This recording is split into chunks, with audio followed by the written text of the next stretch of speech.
to Real Life Talks. Real Life Talks is a web series talk show where we chat about issues that are important to the community and our families. It's where we can learn from each other, support one another, and encourage others to build a strong, positive community together. It's sort of like it takes a village, which is one of the things that I love about the South Asian culture. I'm Kulvinder, and I'm a Gen I, which is Generation Immigrant. More on that later. I'm married to a white dude, and we have a whole wheat little boy, which is a little brown from me and a little white from my hubby. I'm also a life coach, and I write a culturally sensitive advice column where I'm known as DearDIDI. So let's go to introducing our lovely co-host for the day. Rabia is a Pakistani-Canadian woman. She's married with 3 lovely kids, and she is also the creator of the Goodness Movement. Welcome, Rabia. Thanks so much for having me, Kulvinder. Super excited to be here. As Kulvinder mentioned, I'm a Pakistani background. I was born and raised here to parents that immigrated way, way before. And so I spent a lot of my life really trying to find that fine balance between am I Pakistani, am I Canadian, how can I be both and kind of do it perfectly. And so now, as I've grown up and I've had my own children, I spend a lot of my time making sure my kids can find that fine balance and be able to enjoy the best parts of both cultures. Mm-hmm. I also work very closely with the newcomer community, and so I'm very passionate about helping newcomers settle into Canada and also be able to, be successful and carry on that culture as well and settle in and be proud of being new Canadians, but also be proud of where they came from. So I'm hoping that will really help with the discussion today as well. Which is fantastic. It's wonderful work that you do. And right beside Rabia is Aisha. She is a Bengali Canadian, our single girl living downtown, and she's pursuing a career in healthcare. Thank you, Kulvinder. It's very nice to be here. I'm a fairly westernized Bengali Canadian. I was raised in Bangladesh, and I was there till I was about 9 years of age. And thereafter, I lived in New York City for some time, and I've moved to Toronto. So I was largely brought up here. Mm-hmm. And again, for me, like most South Asian women I know, it's been tricky to strike that balance of who am I, learning to grow into myself and embrace the good of both cultures and try to assimilate that into my life as a whole person, as an entity. And both of your examples are what a Gen I is really about. A Gen I is balancing the 2 cultures that they are born into, Canadian and, Bengali and Pakistani. And beside Aisha is Harpreet.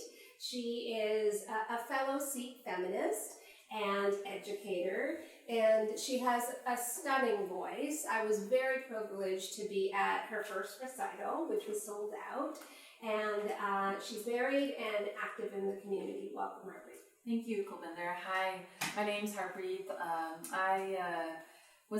My parents are born in India. I was born in England. And now I grew up, and my brothers grew up all in Canada. So my parents, I think my family had a travel bug or something, and their dreams for living in Canada. And growing up in Canada, understanding the same thing, Rabia and Aisha, what you're saying is recognizing who you are, figuring out who you are, and recognizing that being born in a different country or having parents of a different country, that is Canadian. Mm-hmm. That is the Canadian spirit, is recognizing, and that's what makes this country so great, is that, that everybody brings their cultures and ideas and identities, and I guess a great place to look at that is our food. Canada has the best food, yeah. So. Oh, Canada. Right. And right beside me, thank you, Harpreet, right beside me, we have a very special guest, Cheryl. She is from My Financial Solutions, Inc. She specializes in insurance for children, which is something that a lot of parents are looking to make sure that they have. And she's a part of DearDIDI Recommends, which is when we highlight women entrepreneurs. But before we get to that, she's going to be part of the discussion and sharing her perspective with us. So welcome, Cheryl. Well, thank you, Kulvinder. Pleasure to be here. I moved here with my husband and my 2 children, really from Dubai, because we were looking at not really going back to India to take our children there, but we wanted to look at something else, because Dubai back in the 80s did not have scope for university education for children that were not Arabic origin. So we moved to Canada with my 2 kids, and I got into insurance purely by accident. Like many insurance professionals will tell you today, you don't find insurance, insurance finds you. And I loved it so much, very passionate about it. I'm involved in not just home and auto insurance, but I also do investments. And my real passion is insurance for children. And we want to educate parents on how to start insurance for children early on in life, build a tax-free savings for them to grow as they grow along. So, yeah, that's my passion here. Thanks so much. So now let's get right to it. So what's a Gen I? You probably haven't heard of it before because I kind of made it up, right? But it's what all of you were talking about, and also you as well with your children growing up here in Canada. So it's really about when you have parents, you have children that were born here, but parents from a different birth country. And they're really doing the balancing act between both of them in order for them to figure out how they can be proud of their culture and be educated about their culture, but also be Canadian first and foremost. So, and so I like to start today where we're in the South Asian community. And as you know, there's lots of different perspectives and viewpoints and everything. And as DearDIDI, I answer a lot of questions. So what I would like to do is go over a question today and really get your take on it. Find out what your experiences have been and what kind of advice that you would pass on to this individual. So here we go. It's do as I say, not as I do. In my family, there's a lot of talk about how everyone has the right to choose which path they want to take in life, whether it's choosing a life partner or a career. But it's all just talk. When my sister and I want to do anything that goes against my parents' plans for us, all hell breaks loose. Are all families like this, or are we unique in this hypocrisy? Well, ladies, what do you think? Well, I think the issue we're really trying to address is how much autonomy do immigrant parents afford their children, particularly during the formative years of their adolescence, when it comes to making decisions about their career, about the types of relationships they want to be involved with. And let's not forget, these are probably some of the biggest issues teenagers and young adults and adults face. Absolutely. So I can speak for myself. My parents have always encouraged me to be independent-minded and strong and self-sufficient. However, whenever those ideas conflicted with their values as Muslims, that's when conflicts arose in my family. Right. So to keep it short, I can say for myself that I've over the last several years, I've converted to Christianity. Yep. I've made that decision in part because I realized when it comes time for me to have children of my own, I really can't foresee myself raising them in a Muslim home. So whether I have children biologically or through adoption, I would like to instill in them values of faith and strength of character. And yeah, so I certainly remember that being a difficult transition period in my life. But so what kind of advice would you give them? I would say, you know what? Things get easier because they really do. I always believed everyone when they said that you feel more your own in your own skin as you get older, and I took that to heart. So I remember when I was in my early 20s, I experienced a great deal of anxiety over different types of life issues. Right. And the advice I would give to anyone who's younger is that, be strong, learn to navigate the world on your own and see things through your own eyes, and things will fall into place. Right. And I think, so speaking from the same experience, for me, I grew up in a family where my parents were actually very supportive of everything I wanted to do, really. And I had one brother, but and there's always some differences I find with the genders when you have parents, and it's not just the South Asian community. I think across all communities. There's some differences in the way that you would raise a son or a daughter, and that's just something that's instilled within us, I think. Yeah. But for my parents, they were always very encouraging. Go experience this, try this, and like my dad sent me on 5 weeks across Europe with my best friend. I mean, who does that, right? Like, go enjoy. That's and, awesome. You need to see this because once you get married, you get busy. So very, very encouraging. I think there's always times did come up where there were some conflicts, but I think, and I probably didn't understand it then, but now as an adult and having children myself, every time I feel that they've stopped me or encouraged me not to do something, it was always with my best interest in mind. Right. As newcomers, they were trying so hard to make sure that we were successful in this country, and that fear of failure, that fear of something bad happening or of losing contact with our parents or something, that always drove those decisions. And so at that time, you rebel and you get angry, but now thinking back on it, not one of those decisions was wrong. Not one time I can say it was so unfair just because I'm a girl. No, it was really because they were right. Yeah. They were right 95% of the time. That's 5%.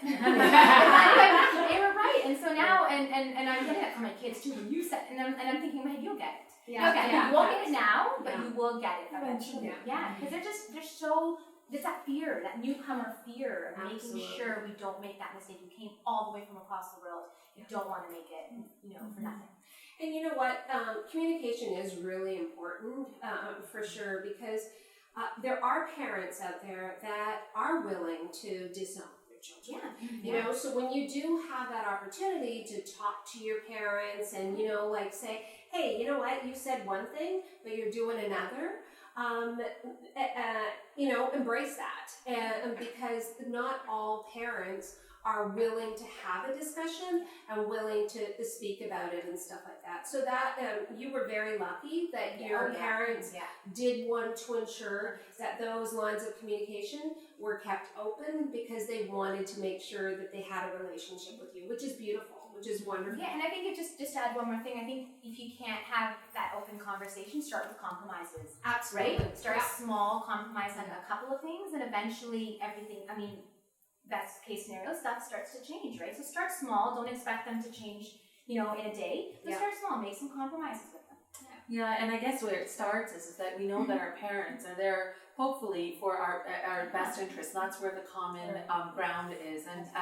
And as an educator, I have many teenage kids coming up to say, my parents this, my parents that, and again, just like you're saying, Rabia, like the advice that I give to them is baby steps where it comes to communication. Start small, start where those common interests come, and try to help develop those communication skills with your parents, or as if you're a parent, your child, and with those, it's not going to be easy. It's not going to be difficult. It will be challenging. But when you can start trying to develop these communication skills and develop have a partnership with your parents, because you know what, if we're talking about Gen I, parents come from a different world. I recently had a chance to go to Punjab after 23 years, and I was just looking at the life that potentially my parents lived in, and the differential between the way girls are raised, the way boys are raised, and then for them to come here, I just can't believe that they even let me out of the house. It's a whole new respect, right? It's a whole new respect. It's a complete new respect for my parents to recognize that, when I thought that they were being really strict, that in their mind, they thought they were being the most open-minded people in the world. And so, I think that, like you said, it gets easier because we learn to take on the perspective of our parents and recognize where they're coming from. And it's difficult, but my gosh, it's so difficult for them. And I guess maybe that understanding comes later on when you understand where your parents are coming from. Well, I'm in that position because I'm a parent with grown-up children. And when we moved to Canada, the children were small, and now of course they're growing up in a totally different environment. So we want to keep our roots and we want to hold on to that culture and that background. But we brought them to Canada, so we have to keep our eyes open, and we are introducing them to this society. So we want to make sure that they're getting the best of both worlds. And believe me, it's hard because we were brought up in a totally different environment, and we cannot impose our views to an extent where they close up like you said, we have to keep the lines of communication open, because I'd rather hear the bad news or the good news from them than Yes. something else happening. The auntie down the street. Yeah. And there will be that. There's down the always street. an auntie down the street. For sure. And you know what, I think what's so fortunate now is that the education systems are different and they're more culturally responsive. Thank God. And the Yeah. fact that the education system, especially here in Ontario in this context, that they're working harder to recognize who the kids are in their schools. And because of that, like there's more places and more openness where students can actually go to. I remember growing up and going to the guidance counselor, and the guidance counselor not understanding a word that I'm talking, oh yeah, you could just move out. And you're like, no. Yeah, that's not my option. You know, Yeah. exactly. And so now when we recognize that, you know, teachers, schools and parents are getting more training on how to be responsive to the wide, diverse parents and families that are coming into their schools, that helps a lot when it comes to students and figuring out their journey. And you know, it's important, like you said, you know, our counselors and our advocates have said to us in the past, leave your family, you know, move out and all that other stuff. And that's not where we want to go. Like, we love our family. We just needed some guidance and help to bridge that gap, because there was obviously a gap. They loved us, we loved them, but how can we make sure that we're on the same page? And it's so nice to hear that the education system has come along with us. And it still has a long way to go. Oh, I'm Yeah, sure. I'm not saying that it's But perfect. still, you know, if you are seeing the difference from when the guidance counselor talked to you when you were going to school Absolutely. and where it is right now, we're on the right track. Oh, you know, Absolutely. for sure. At some point in time, children were living at home for a lot longer than they were the norm. Yeah. But now it's becoming the smart thing to do. You see that more and more children are taking their own yes. time to leave Can the I home. live with you too? Parents are happy, okay, we can keep an eye on them. Yes. But the truth is, it's so expensive for them to move out Yeah. that it's becoming the smart thing for them to do, to just live at home until they are ready. Yeah. You know, and as much as we're waiting for that day, we know it'll happen soon enough. Absolutely. And so with that, if you're curious to see the original question and answer, please go to RealLifetalks.com and you'll be able to do so. As you can tell from our co-hosts, there's definitely unique characteristics in each family dynamics. But in the end, it's really about family wanting to stay together and really trying to bridge that gap and communicate with one another.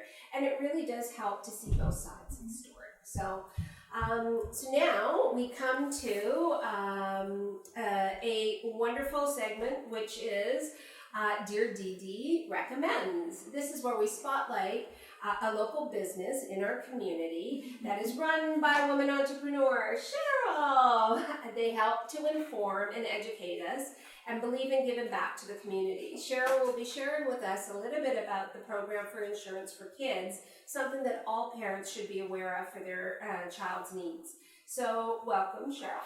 Thank you, Gurbinder. Well, having children of my own, I can really say that I'm really passionate about insurance for children. Because it's a great, first of all, it's a great investment for the child. It's an investment that's paying out tax-free dividends for life for the child when you have a participating whole life plan for your child. However, believe it or not, children at some point in time will need insurance of their own. So let's kickstart that investment for them. Let's start it earlier on. Another thing is, we find more and more children now are being diagnosed with a whole bunch of things very early in life, and as a result of which they are becoming uninsurable or they are being rateable. And can we talk a little bit about that? Because Rabia's cousin, Amber, has a child that was diagnosed as autistic. And so you were telling me a little bit about what this program would have been able to help her with if she had got this insurance prior to the diagnosis. Yes. Well, autism is in the news now because the government took away the funding that parents were looking forward to. So if the parents of the child had got them insurance ahead of time, really you can get insurance on a child as early as 30 days old. And that's what we recommend to do. The earlier the better, before all the diagnosis takes place. Once the insurance is in place, there's nothing for you to worry about because that insurance will continue for the rest of their life.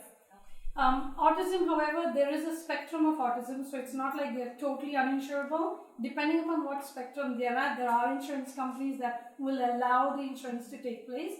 But this is exactly what we're talking about. The sooner you start it, the better it is for the child and the better insurability. Because we at our age, we are paying high premiums.